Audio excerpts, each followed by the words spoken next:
The drumbeats of a war on Syria are growing louder. Israel now appears to be laying the groundwork for a possible military attack. An Israeli deputy minister says he is concerned about the chemical stockpiles in Syria. Ayub Kara says these chemicals could fall into the wrong hands or even be used by Damascus to launch an attack against Israeli forces. And that argument is being used to justify a preemptive strike on Syria, even if it means triggering a broader regional conflict. Washington used a similar excuse to attack Iraq back in 2003, falsely claiming that Baghdad possessed weapons of mass destruction. Webster Griffin Tarpley is an author and historian. He's joining me now live from Washington to share his thoughts with us. Mr. Tarpley, welcomed. In her press conference on Monday, the spokesperson for the United States Department of State, Victoria Nuland, predicted that there would be at least 3 more new massacres, she said, in Syria. And she also knew the locations of these would-be massacres. At the same time, an Israeli Deputy Minister, Ayub Kara, as we just mentioned, has said Syria might use its chemical weapons against Israeli forces. What do you make of these comments, and are they the groundwork for a possible military attack? They are very ominous, and what we've seen now is that NATO is obviously planning these massacres. In the last couple of days, we've had both the unfortunate Mrs. Nuland as well as Anders Fogh Rasmussen, the Secretary General of NATO, comparing Syria to Bosnia, with the obvious implication that NATO may do a unilateral, outside of the UN Security Council, bombing attack. The response to that came quite quickly. Nezavisimaya Gazeta of Moscow writes that Putin has ordered preparations for 2 Russian divisions, a paratroop division as well as an infantry division, plus a Spetsnaz brigade of the Black Sea forces who have a base in Tartus, Syria, to prepare. At any time, the sovereign government of Syria could obviously invite these Russian forces to come in, and this would not be a violation of anybody's international law.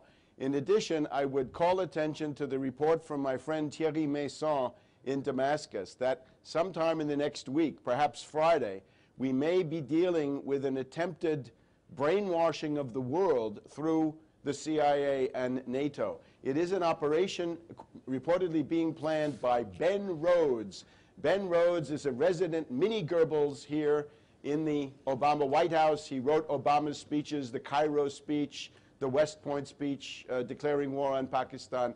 He is a demagogue and a propaganda technician. And what he's put together is an international operation with a couple of meetings that have gone on. They've got Nilesat and Arabsat apparently willing to play along with NATO. They've had a first meeting in Doha. This was for basically reporting this coup to the world. That would be with the participation of Al Arabiya, Al Jazeera, BBC, CNN, Fox, France 24, Future TV, and MTV. Right. So that's the external part.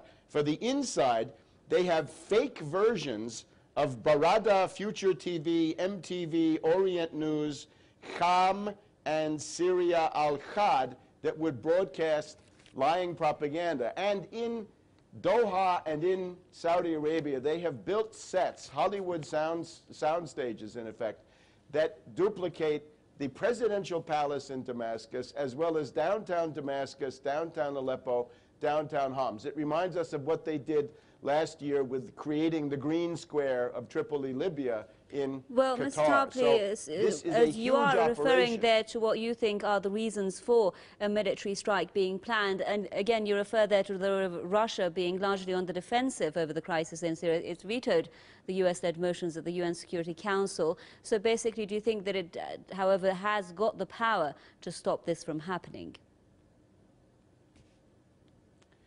Well, that's what we're now going to see. Obviously, the presence of Putin is a deterrent.